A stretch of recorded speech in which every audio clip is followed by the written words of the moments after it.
In our world, the only thing constant is change, and the ability to adapt to changing circumstances defines us as humans. Well, just 37 days after President Muhammadu Buhari assented to the Petroleum Industry Act, he has written to the Senate requesting amendments to the law. In the letter read on the floor of the Senate today, President Buhari also wants expansion of membership of the board of the Upstream Regulatory Commission, as well as the board of the Nigerian Midstream and Downstream Petroleum Regulatory Authority. And according to the president, it is based on the need to ensure national balance in appointments into the boards. Now, Olayinka, when we talk about this amendment that the president is seeking for, let's understand what exactly are the implications. What does this mean? You know, just let us break this down first so we can understand in pure terms. Well, from the reports I've read, one of it is that he is seeking the increase in the Upstream Regulatory Commission and the Nigerian Midstream and Downstream Regulatory Authority. What that means is that at the time when the bill was signed into an act, enough due diligence was not done. And that's exactly what people pointed out. I mean, what was the rush in signing it in 37 days after you want to amend? Although some people might look at it and say that it is only a fool who will not change his view when he sees apparent flaws in the decision he has taken. But you remember that people from the Niger Delta and from other parts of the country shouted and made so much noise about it that, look, this is not what we requested for, or this is not what you should do. But before you knew it, the president has signed it. And now, 37 days after, you want to change. Now, there are other things that needs to be changed. They want to increase the non-executive board members from 2 to 6 to take care of the 6 geopolitical zones. Before, there was supposed to be only 2. And that means, how are you going to do it? Are you going to take one person from the north or one person from the south and all that? Those are issues that would have been ironed out from the initial stage. Now they told us that, oh, by the time we sign the PIA or PIA now, it will be El Dorado. 37 days after, has anything changed? Nothing has changed. Perhaps it's too early. Well, that's how they always say it. But what I believe is that this rush to sign it at that point has been defeated. And now, another crucial matter is that they are now dropping the Minister of Petroleum and the Minister of Finance from the board. What exactly are they supposed to be doing there in the first place? I mean, all those things, when you want to enact a law, the House of Rep, the Senate, the National Assemblies have all considered it. You also give it to other people, other stakeholders, that please take a look at this. There's nothing wrong in asking other people to take a critical look at a law that you are going to enact. But this one now, we have passed it, the president has signed, and now, we may be with the benefit of hindsight, they now say that, oh no, we did. And the people who before now had argued that don't sign it, you feel justified. Yes. That, Shebi, we told you people that the president, in fact, in a society where things are done in a normal way, some head should roll. Why ask the president to sign it? Because you might say that this 37 days is too early, as far as I'm concerned. For such a big law, a law that governs the country's main cash cow. No. I think it calls for serious questioning. Yes. Sam, your point, Yes. your stand on this. Oh, okay, I'd like to come from the place of acknowledging that Mr. President has acted within his powers.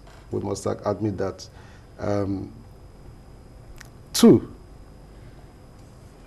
it also confirms the fact that a few things were done in a hurry. And I agree with Dr. Yebile that it raises concerns as to the level of diligence that went into the entire exercise. I mean, the period leading up to the sign of the bill, if you recall, there were demands over whether a certain 3% or a certain 5% should be considered to the oil-bearing communities.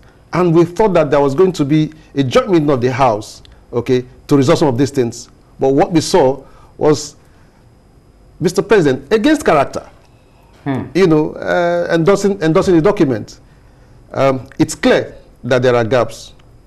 Again, it takes humility to admit that errors, you know, have been found, and those errors need to be fixed.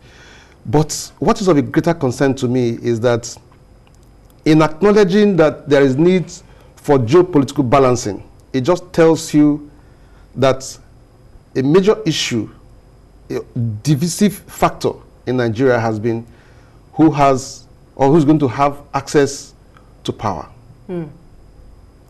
The power equation, where would it lie? Who is going to be in control of it?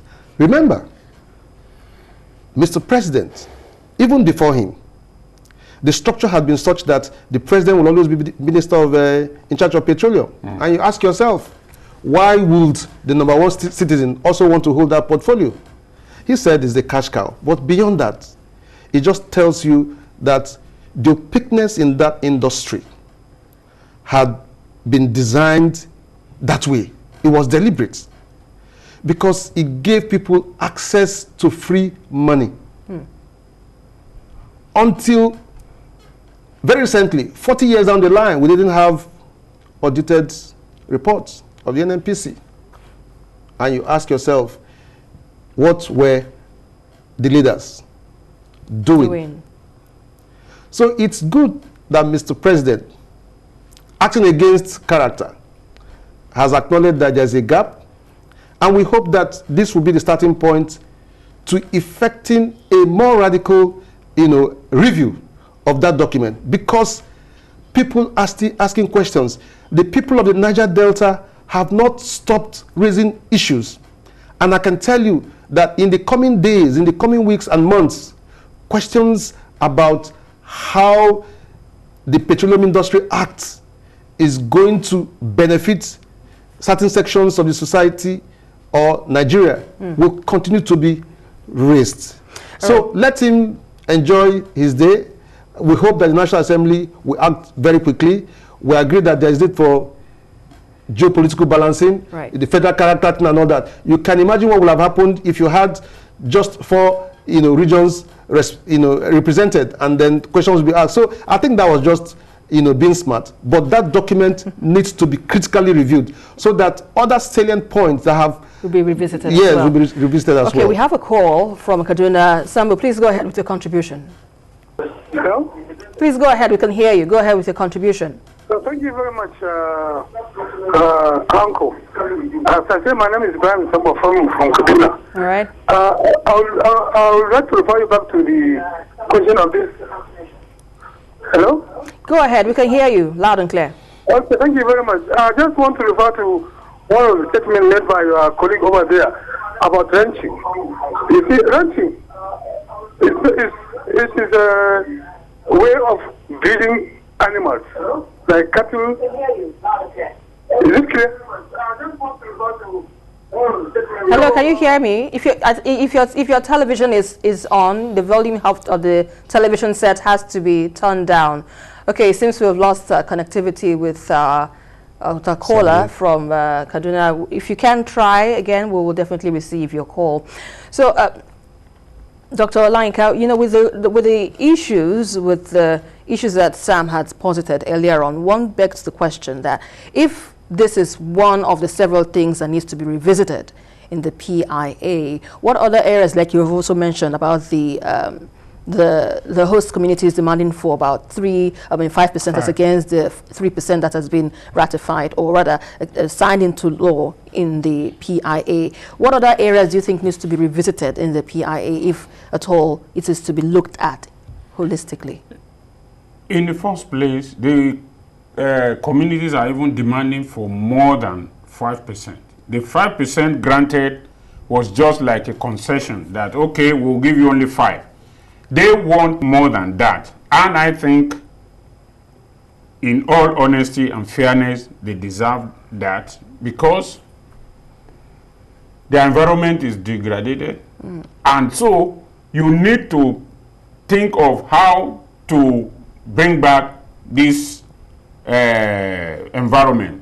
Beyond that, there's also the need for us to take a holistic look at what is really going on. There are some mineral resources that are being mined by states, that are being mined by individuals, but that of oil is centralized. Those are the things that they have been crying about. We all know that in Zamfara, it is the gold mine that is the major cause of all the problems there.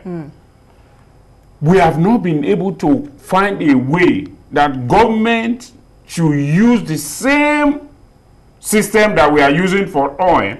Same template. Exactly, for the same thing. So those are the issues that from time to time annoy the Niger Delta people, that if you allow the North to take care of its own minerals, it is the same mineral, they are in the same category, it's the same mineral. Because the oil in our place was found first and everybody faced it, does not mean we should be allowing those ones to be going through the back door and be sharing from the same VAT, because this issue every time boils down to the sharing of resources.